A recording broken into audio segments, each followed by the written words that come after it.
Recent Trends in Computational Science and Engineering. This course is brought to you by Gilad James Mystery School. Learn more at giladjames.com. Introduction. The flow over a flat plate is a classic yet fundamental fluid dynamic problem.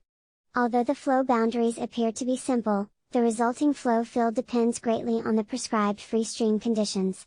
Of course, the free stream conditions are mainly defined by the Mach and Reynolds numbers as well as the ratio of specific heats.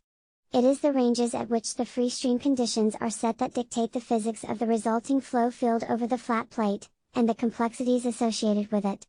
Herein lie the many technical challenges of predicting the flat plate flow field. For example, at low Reynolds number and for subsonic Mach numbers at constant specific heats ratio of 1.4, the resulting flat plate only encourages the growth of a laminar boundary layer. Simulating such flow fields is relatively simple. As the Reynolds number increases, the boundary layer transitions to turbulent and the flow field becomes more challenging to simulate numerically. In the cases where the Reynolds number gets in the order of several million, the Mach number gets into the hypersonic range, and the ratio of specific heat gets closer to 1.2, making the flow field interactions get complicated, and numerical simulations become unpredictable. This lecture is concerned with the flow field over a flat plate at hypersonic conditions and at high Reynolds number. Understanding the flow field dynamics at these conditions will provide aerospace designers valuable insights into the complex interactions found in space vehicles such as rockets, space shuttles as well as military applications, for instance, hypersonic and long-range missiles. Under these conditions, the major aerodynamic concerns are aerodynamic heating and shockwave boundary layer interactions. In addition, the flow field may consist of two flow regimes, one mainly governed by the kinetic flow theory and another governed by the continuum flow theory. In the case of the flat plate, especially near the tip, it is speculated that the displacement thickness increases rather drastically, causing the flow to move upward, initiating a compression shock wave and the formation of a strong interaction region. A weak interaction region follows this region. The resulting flow field becomes even more complicated because of the complex dynamics associated with the two regions. This shock is called a bow shock, due to its characteristic curvature. The region between the surface and the shock wave is called the shock layer, refer to.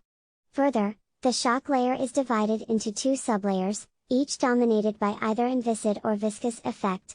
The sublayer closest to the plate surface is known as the boundary layer, and the outer sublayer is the so-called entropy layer.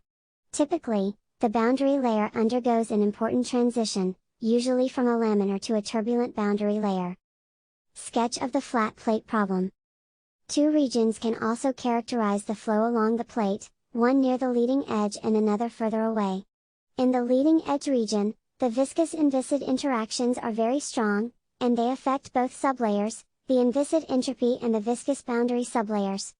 Further, this strong interaction results in the merging of the entropy and boundary layer. In contrast, further away from the leading edge, the inviscid-viscous interaction is weak, and the two sublayers remain separated. The two zones that are mainly characterized by the inviscid-viscous interactions are referred to as the strong and weak interaction regions, respectively. The flow phenomena in the strong and weak interaction regions at the leading edge of the hypersonic plate problem are of paramount importance to this analysis. Because of the inherent complexity of the flow physics, analytical models are scarce, and reliable analyses can only be obtained exclusively by experiments and numerical simulations. CFD emerged as a valuable tool for these types of flow studies. Nevertheless, the CFD tool must be capable of resolving sharp gradients while negotiating systems of partial differential equations of varying types. In other words, not only are the grids expected to be extremely fine to fully resolve the sharp gradients manifesting in these regions, the CFD schemes are also expected to remain computationally stable, accurate and timely. Many numerical solutions have been proposed. Blattner solved the boundary layer problem with finite chemical reactions using finite differences. In this study, 11 chemical species and 20 reactions were considered. Another numerical study was carried out by, where the full-time dependent Navier-Stokes equations, NSE, were solved using particle-in-cell and fluid-in-cell computing methods. In addition, the study revealed that pressure gradient is appreciable near the leading edge. Unlike reference, the boundary conditions used in were velocity slip and temperature jump at the surface plate.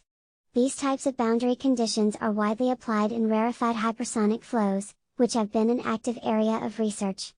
These types of flows are found near the leading edge, and experimental results suggest that strong interaction theory overpredicts the surface pressure.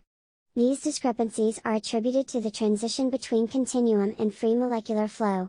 An extensive comparison was presented by, where direct simulation Monte Carlo, DSMC, results were compared to the NSE solution in order to evaluate the accuracy of the NSE in this regime.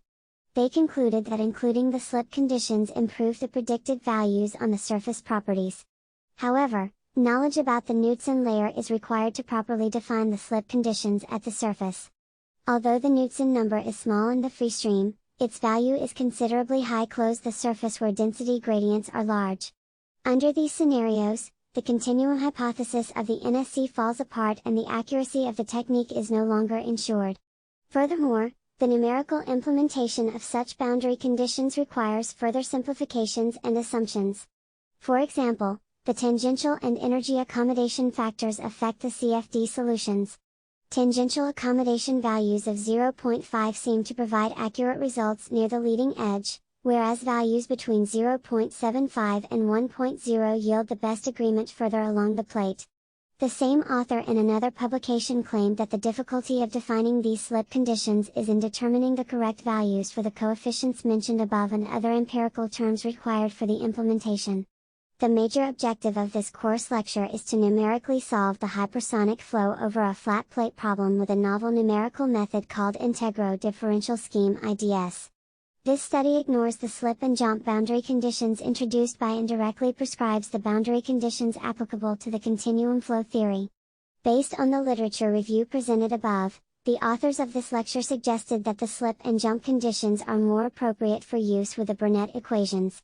Further, many literature reviews suggested that the hypersonic leading edge phenomena are best explained through the use of the transition regime, which intersects continuum and free molecular flow theories, where Burnett equations are appropriate. Although technical evidence exists to support this hypothesis, this demonstration is not the focus of this course lecture.